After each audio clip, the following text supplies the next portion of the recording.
নিয়ামত প্রাপ্ত কারা? কোরআনুল কারীমের মধ্যে আল্লাহ পাক বলতেছেন নিয়ামত প্রাপ্ত কারা, একটু শুনেন। قال الله تعالى اهدنا الصراط المستقيم صراط الذين أنعمت عليهم। আল্লাহ পাকের কালাম কোরআনুল কারীমের প্রথম সূরা সূরাতুল ফাতিহা। এই সূরার মধ্যে এই কথাটা আমরা বারবার উল্লেখ করি, রব্বুল আলামিন এই কথাটি কি আমাদের জবানে বারবার উচ্চারণ করার জন্য নবীজির কাছে আয়াতে কারিমাটুকু নাজিল করেছেন। নবীজি শিক্ষা দিয়েছেন আমরা এটা বারবার বলবো, বারবার এটা বলবো। এই জন্য নামাজের প্রত্যেক নামাজের মধ্যে সূরা ফাতিহার দরকার আছে না নাই? লা সালাতা ইল্লা বিফাতিহাতিল কিতাব। সূরা ফাতিহা ছাড়া কোনো নামাজ, ফরজ নামাজ নাই, আসেনি কোন নামাজ নাই। আল্লাহর দরবারে আমরা চাই রব্বুল আলামিন আমাদেরকে আপনি সঠিক পথ দেখান। এই ফরিয়াদ কার? এই ফরিয়াদ কার? আমাদের। গভীর মনোযোগ, কথাটা শুনেন। এই ফরিয়াদ আমরা করি কি করি না? অনেকে আসেন এটা না বুঝেও করেন। আপনি যখনই পড়ছেন ইহদিনাস সিরাতাল মুস্তাকিম, তখন আপনি এটা এই ফরিয়াদটুকু কার কাছে করছেন? কথা বলেন, কার কাছে?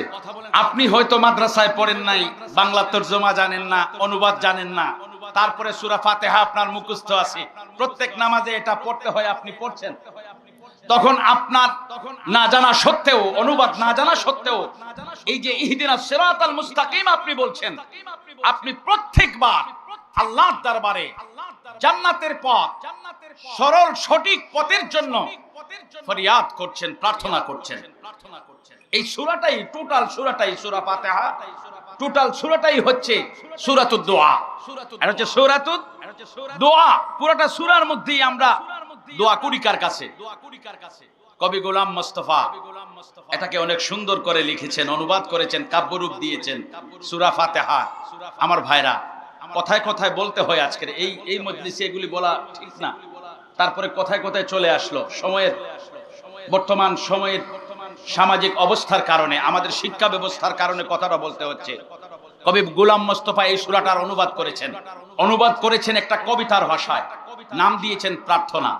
এই কবিতাটির নাম দিয়েছেন গোলাম মোস্তফা প্রার্থনা, মানে দোয়া।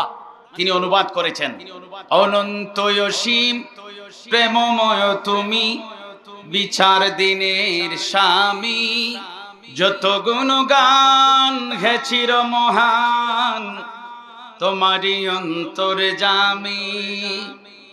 কথাটা ভাল লাগে না খারাপ লাগে? সাক্ষী দেন, ভাল লাগে না খারাপ লাগে?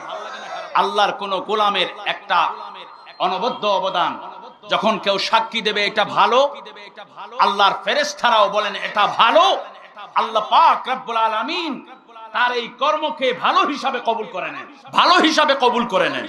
অনন্ত অসীম প্রেমময় তুমি, বিচার দিনের স্বামী, যত গুণগান হে চির মহান, তোমারই অন্তর্যামী।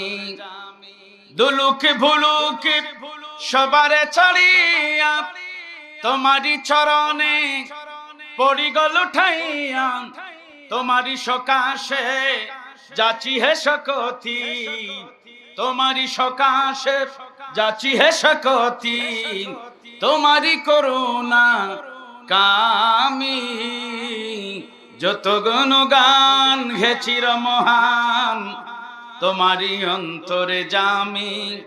এরপরে বলছেন, যে পথে তোমার চির অভিশাপ, যে পথে ভ্রান্ত চির পরিতাপ, গুমরাহির পথ যেটা, লানতের পথ যেটা, এটা আমরা চাই না।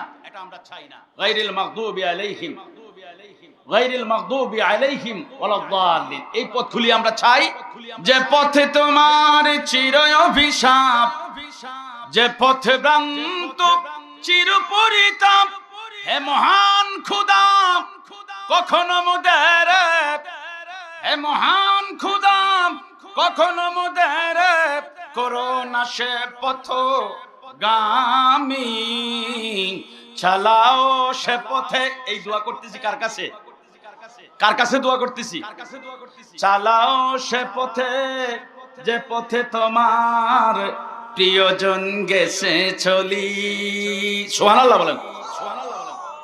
আল্লাহর প্রিয়জনরা যে পথে চলেছেন ইহদিনাস সিরাতাল মুস্তাকিম বলে মাওলার দরবারে প্রার্থনা করি, আল্লাহ পাক বলেন, গোলাম তুমি আমার কাছে প্রার্থনা করছো সিরাতুল মুস্তাকিমের, জান্নাতের পথের, মুক্তির পথের, কল্যাণের পথ প্রাপ্তির জন্য আমার কাছে তুমি চাচ্ছ।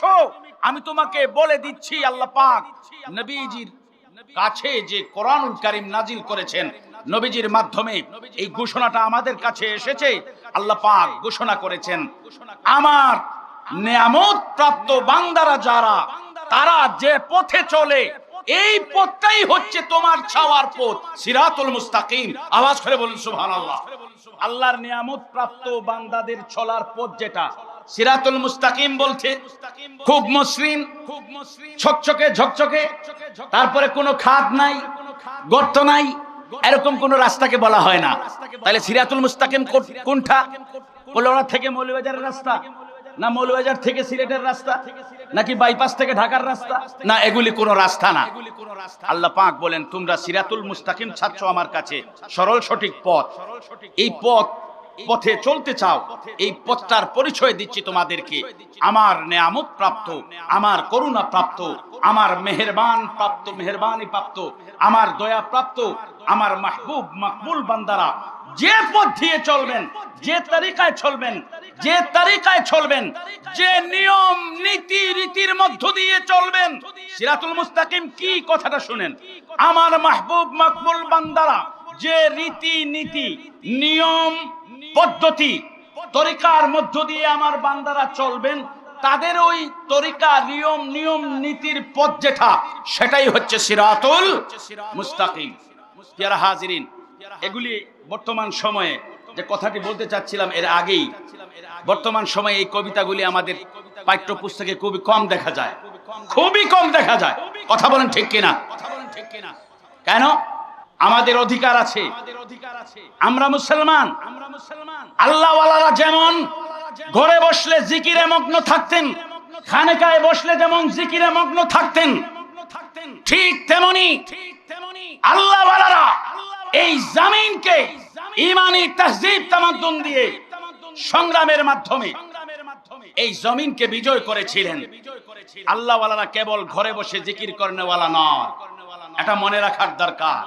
ঘরে বসে যদি কেবল জিকির করনেওয়ালা আল্লাহওয়ালারা হতেন, তাইলে তো শাহজালাল মুজাররদ ইয়ামনি রহমতুল্লাহি আলাইহি ইয়ামন থেকে হাজার হাজার মাইল দূর থেকে এই সিলেটের জমিনে এসে গৌর গোবিন্দের বিরুদ্ধে অবস্থান নিয়ে আল্লাহর দ্বীনের জন্য সংগ্রাম করতেন না। অনেকে ভাবে যে আল্লাহওয়ালা, ওলি আল্লাহ যারা, বা ওলি আল্লাহর মুহিব্বিন মুরিদিন যারা, ওলি আল্লাহর নকশে কদম রহনেওয়ালা চললেওয়ানা যারা, তারা মনে হয় শুধু জিকিরের জন্য অফ হইয়া রয়েছে। না, সুলতান মাহমুদ গজনবী রহমতুল্লাহি আলাইহি একবার দুইবার নয়, ভারতবর্ষে দ্বীনের পতাকাকে উড্ডীন করার জন্য 17 বার আক্রমণ করেছিলেন। আল্লাহু আকবার বলেন। তুমি আল্লাহওয়ালাদেরকে কেবল খানকার পীর মনে করো, আল্লাহওয়ালাদেরকে কেবল জিকিরের জন্য অফ করে দিয়েছো এরকম ভাবো না। একটু চিন্তা করেন, একটু চিন্তা করেন। আজকে তো আমার গলার জোর আছে, আমি তো ইসলামের ঠিকা নিয়ে নিছি। কোরআনুল কারীমের আইন, কোরআনুল কারীমের হুকুমত কায়েম করার জন্য আমি মনে করতেছি যে এই সংগ্রামটা করার কারণে আমি একমাত্র সংগ্রামী, আমি একমাত্র মুজাহিদ, আমি একমাত্র প্রতিবাদী নিজেকে মনে করতেছি। কিন্তু না ভাই, তুমি তোমার বিগত দিনের অতীতের ইতিহাস ভুলে গিয়েছো। অতীতের ইতিহাস ভুলে গিয়ে কেউ যদি এই বাংলাদেশে কোরআনের রাজ কায়েম করতে চায়, কসমিন কালেও তাদের এই আশা কখনো পূরণ হবে না। সূত্র বলে পূরণ হবে না। পূরণ করার জন্য সকলকে আহ্বান করব, আসেন শাহজালাল মুজাররদ ইয়ামনি রহমতুল্লাহি আলাইহির কাছে আসেন। তখন শিখবেন সংগ্রাম কেমনে করতে হয়, কেমনে দ্বীনকে জমিনে প্রতিষ্ঠিত করতে হয়।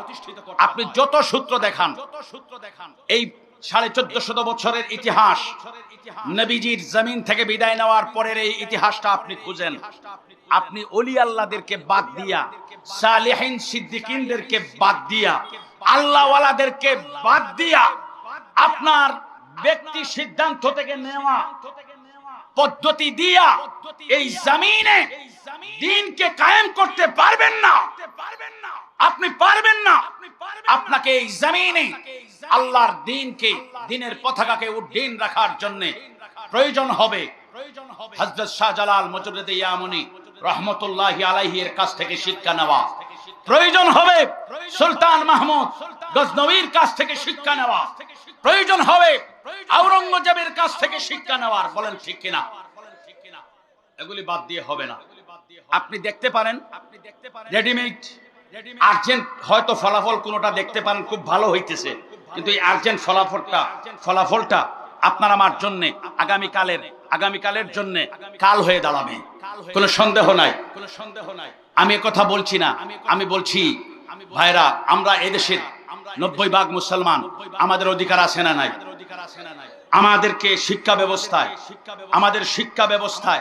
আমাদের পড়াটা দেওয়া হোক। আমাদের পড়া কোরআনুল কারীম থেকে, আমাদের শিকার বিষয় আহাদিসুন নবওয়িয়া থেকে। কথা বলেন ঠিক কিনা? আমাদের লেখাপড়া কোরআন সুন্নাহ, ইজমা, কিয়াস, এগুলি আমাদের শরীয়তের উসুল, ভিত্তি। আর এই ভিত্তির উপরে আমরা যদি দাঁড়াতে চাই, ইস্তেকামত থাকতে চাই, আমাদেরকে কোরআন হাদিসের ইলম হাসিল করতে হবে। কথা বলেন ঠিক কিনা? ভাই, এ দেশ 90% প্রায় 90% মুসলমানের দেশ। এদেশে হিন্দু আছে, বিধর্মীরাও আছে, খ্রিস্টান আছে, অন্য ধর্মাবলম্বীরাও এদেশে আছে। তাদেরকে তাদের ধর্মের বই পড়তে দেন, এটা আমাদেরও দাবি, এটা আমাদেরও কথা। তাদেরকে তাদের বই পড়তে দেন, আমাদেরকে আমাদের বইটা পড়তে দেন। আমাদের বইগুলি থেকে, আমাদের পাঠ্যপুস্তক থেকে আপনারা প্রার্থনা কবিতা সরায় দেবেন। 5টা শ্রেণীদের পাঠ্যপুস্তকে প্রার্থনা কবিতা আছে, আপনি নিয়ে আসবেন 2টা ক্লাসে।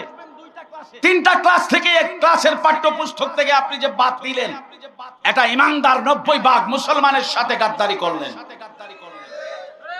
90% মুসলমানের সাথে।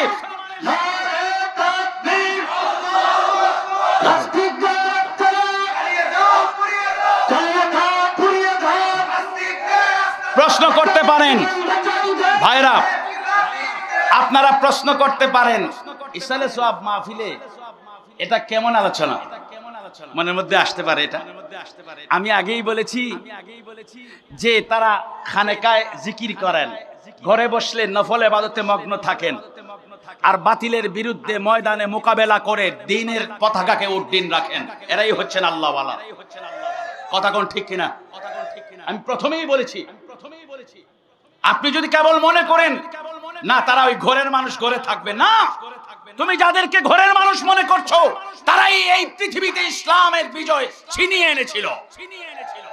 তুমি যাদেরকে ঘরের মানুষ মনে করছো, তোমরা যাদেরকে ঘরের মানুষ মনে করছো, তারা দ্বীনের বিজয়ের জন্য একবার দুইবার নয়, 1000 বার বাতিলের বিরুদ্ধে সংগ্রামে ঝাঁপিয়ে পড়েছিলেন। তুমি যাদেরকে ঘরের মানুষ মনে করছো, ইতিহাস দেখো, পেছনের দিকে একটু তাকাও, রঙিন পৃথিবীর দিকে, ডেভেলপমেন্টের দিকে বেশি তাকানোর তোমার দরকার নাই। অতীতকে স্মরণ করো। তুমি যাদেরকে ঘরের মানুষ আর খানকার মানুষ মনে করছো, এই মানুষগুলি গৌর গোবিন্দের বিরুদ্ধে অবস্থান নিয়েছিল। কথা বলেন ঠিক কিনা? তুমি যাদেরকে ঘরের মানুষ মনে করছো, এই আল্লাহওয়ালারাই লক্ষণ সেনের বিরুদ্ধে অস্ত্র হাতে নিয়েছিল। কথা বলেন ঠিক কিনা? তুমি যাদেরকে আল্লাহওয়ালা মনে করে ঘরের মানুষ কেবল মনে করছো, এই আল্লাহওয়ালারা বালাকুটের ময়দানে তাজা রক্ত আল্লাহর ওয়াস্তে বিলিয়ে দিয়ে শাহাদাতের মর্যাদা হাসিল করেছিল। কথা বলেন ঠিক কিনা? আচ্ছা, আপনারা যারা হাজির হয়েছেন, আপনারা ইতিহাস নিজের থেকে একটু পড়ে নেবেন। তো সিরাতুল মুস্তাকিম যেটা আল্লাহ পাক বলে দিচ্ছেন, সেটা হচ্ছে নিয়ামত প্রাপ্ত বান্দাদের পথ। সিরাতাল্লাযীনা আনআমতা আলাইহিম, ঠিক কিনা? নিয়ামত প্রাপ্ত কারা?